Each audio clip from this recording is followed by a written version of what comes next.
इस कहानी की शुरुआत में हम एक लड़के को भागते हुए देखते हैं जो कि घबराया हुआ था क्योंकि एक आदमी उसका पीछा कर रहा था।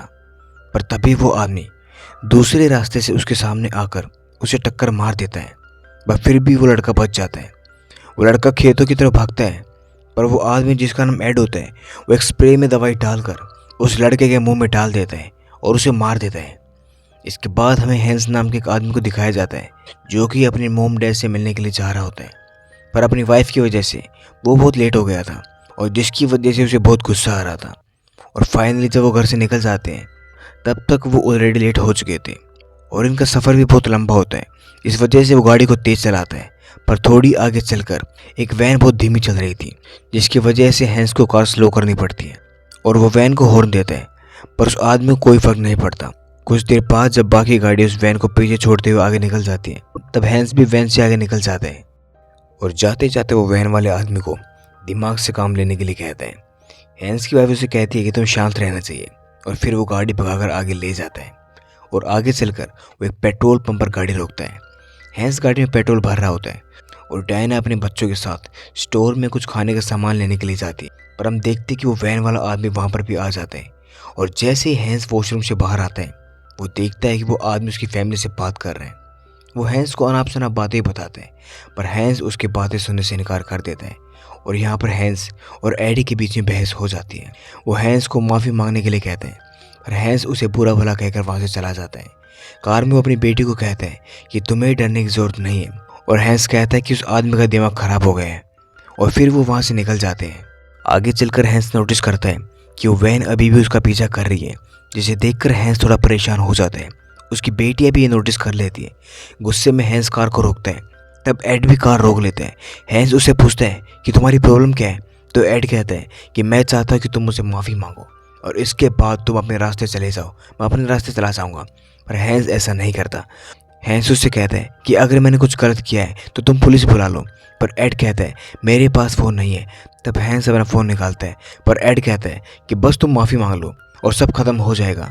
और इसके बाद जब हैंस पुलिस को कॉल करता है तो वो आदमी उसका हाथ रोक लेता है और ज़ोर से दबाता है और वो फ़ोन को अपने कार में रख लेता है। हैंस अपना फ़ोन उठाने की कोशिश करता है, लेकिन एड बहुत ताकतवर होता है और तभी वहाँ पर डायना आ जाती है और उसे एड से माफ़ी मांगने के लिए कहती है। और तब हैंस उससे माफ़ी मांगते हैं और अपना फ़ोन वापस मांगते हैं, पर एड कहता है कि माफ़ी मांगने का समय ख़त्म हो चुका है, तुम्हें बहुत देर हो चुकी है। और इसके बाद वो वैन से नीचे उतरता है और इसके बाद वो दवाई को स्प्रे में भर लेता है और जैसे ही हैंस फ़ोन उठाने की कोशिश करता है एड उसके ऊपर स्प्रे से हमला करता है, पर किसी तरह से वो भागकर गाड़ी में बैठ जाता है। लेकिन एड जहरीली गैस उसकी गाड़ी में छोड़ देता है और इस दौरान कुछ गैस उसके कपड़ों पर भी गिर जाती है। हैंस की फैमिली में सबका दम घुट रहा था, इसलिए वो सड़क के किनारे रुक जाते हैं और कार से बाहर निकलते हैं।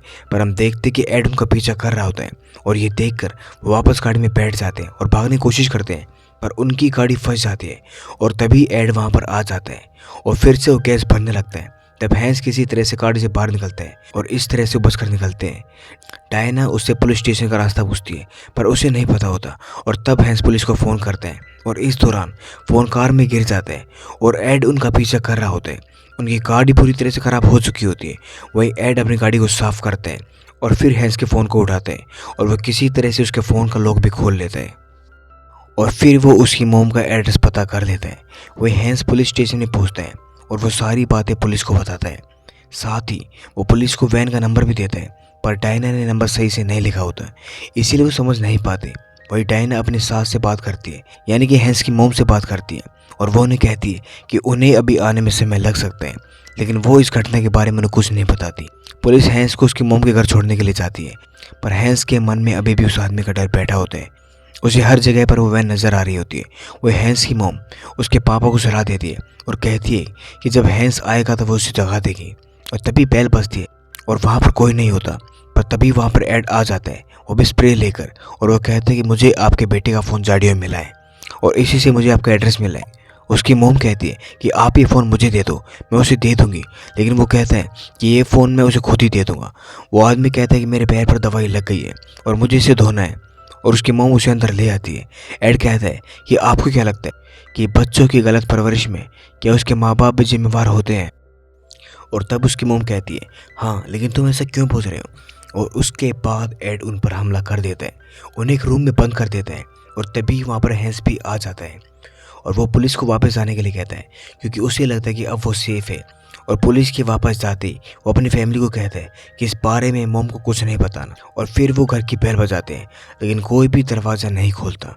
तब वो पीछे के दरवाजे से जाकर घर में घुस जाता है, वो दरवाज़ा खोलता है। वो हैंस को भी अब शक हो जाता है कि वो आदमी अभी भी उनके आसपास ही है, इसीलिए वो आसपास छानबीन करता है और अपनी कार को गार्डन में खड़ी कर देता है और घर आकर सभी दरवाजे बंद कर देता है। और तभी डायना की आवाज़ उसे आती है, वो कहती है कि मोम और डैड बाथरूम में बंद हो गए हैं।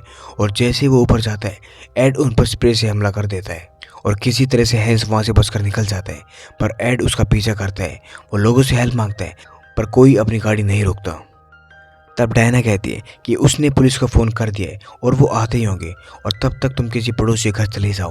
पर चूंकि हैंस के ऊपर पेस्टिसाइड पड़ा हुआ था तो उसे बहुत तकलीफ हो रही थी, उसे नहाने की ज़रूरत थी, इसलिए दीवार चढ़कर डायना और फैमिली के पास चला जाता है जहाँ पर डायना उस पर पानी छिड़कती है जिससे वो नहाता है। और थोड़ी देर बाद पुलिस वहाँ पर आ जाती है, वो सिचुएशन कंट्रोल में करती है। पर एड वहाँ आकर उनकी बेटी को कहते हैं कि इसमें तुम्हारी कोई गलती नहीं है, सब गलती तुम्हारे पापा की है। और इसके बाद वो वहाँ से चला जाता है। अब कहानी कुछ दिन बाद दिखाई जाती है कि जहाँ पर सब कुछ नॉर्मल हो चुका होता है और हैंस अपनी बेटी को स्कूल छोड़कर वापस आ रहा होता है, जहाँ पर हम देखते हैं कि वो गाड़ी फिर से हैंस के पीछे आ गई है, वो उसका पीछा कर रही है। और इसी सस्पेंस के साथ ही कहानी यहीं पर ख़त्म हो जाती है। उम्मीद करते हैं आपको कहानी पसंद आई होगी। अगर आपको कहानी पसंद आई तो चैनल को सब्सक्राइब करना ना भूलें। मिलते हैं अगली कहानी में।